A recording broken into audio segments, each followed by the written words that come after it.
Washington post کی report کے مطابق پاکستان اور بھارت افیکٹولی ہائیفونیٹ ہو چکے ہوئے ہیں in the wake of this 4 day conflict, اور یہ وہ ڈائنامک ہے جو بھارت بڑے عرصے سے اوائڈ کرنا چاہتا تھا۔ کشمیر ڈسپیوٹ ایک دفعہ پھر سے انٹرنیشنلائز ہوا۔ یہ دو وہ آؤٹ کمز ہیں جو Modi and India never desired. تو at the end of the day یہ 4 ڈے کانفلکٹ جو ہوا، جس کے حوالے سے نیو دہلی میں بہت زیادہ اس وقت پریشانی پائی جاتی ہے۔ جتنا سب اسٹینڈرڈ مودی رجیم نے دفاعی، سفارتی اور سیاسی سطح پہ پرفارم کیا ہے، تو میرا خیال ہے کہ اب پاکستان نہیں چاہتا کہ بھارت کے ساتھ ہائیفرنیٹ ہو۔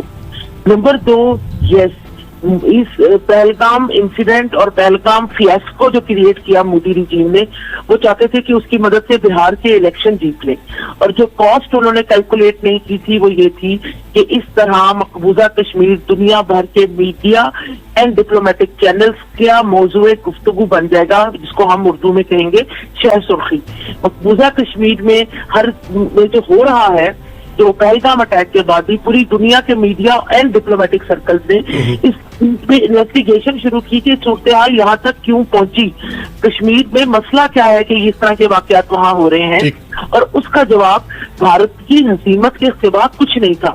اور اس کو مزید تقویت ملی جب بھارتی جرنلسٹ کشمیریوں سے مقبوضہ کشمیر میں ایک بھی جملہ پاکستان کے خلاف نکلوانے میں ناکام رہے۔ تو مودی کا یہ جو I would say number 1 over confidence, number 2 پور انفارمیشن، نمبر 3 پور اور ان لاجیکل اسیسمنٹس پہ مبنی یہ جو پورا پالیسی تھی یا ڈیزائن تھا یا اسٹریٹجی تھی، پہلگام لانچ کر کے پاکستان کو اس میں ملوث کر کے ڈس انفارمیشن کی مدد سے پاکستان کے اور ٹیررزم کو ہائیفنیٹ کر لیں گے۔ اس دفعہ الحمدللہ پاکستان اور ٹیررزم ہائیفنیٹ بھی نہیں کر سکا۔ اگر انڈیا پاکستان کے ساتھ ہائیفنیٹ نہیں ہونا چاہتا تھا اور ہو گیا، تو پاکستان ٹیررزم کے ساتھ ہائیفنیٹ نہیں ہونا چاہتا اور نہیں ہوا۔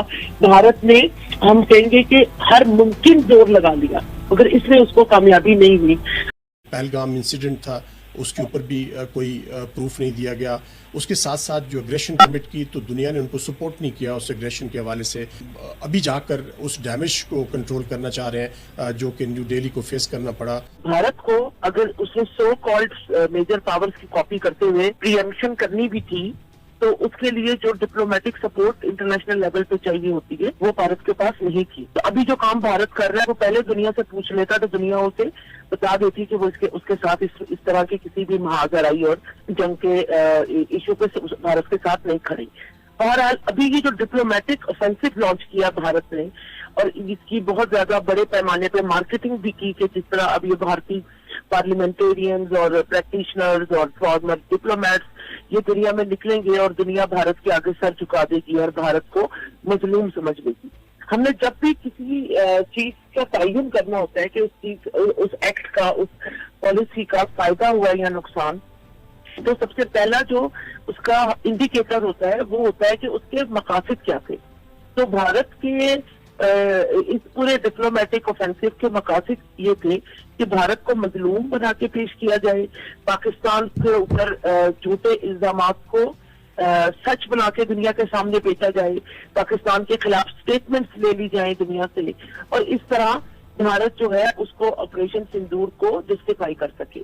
اب ایٹ دا اینڈ جب وہ جو جس طرح کئی ہفتوں سے ہمارے سامنے ہی ہے کہ 2 ہفتے ہو گئے ہیں کہ وہ دنیا میں ہے، اب وہ بھارتی ڈپلومیٹک مشن کر کیا رہا ہے؟ وہ جب بات کرتا ہے تو وہ پاکستان پہ دشنام ترازی کرتا ہے، پاکستان کو برا بھلا کہتا ہے۔ ان کی پورے آرگیومنٹ کا منبع یا کرکس سچ نہیں ہے، بلکہ صرف اور صرف ڈس انفارمیشن پہ بیسڈ ایجنڈا قائم کرنا ہے۔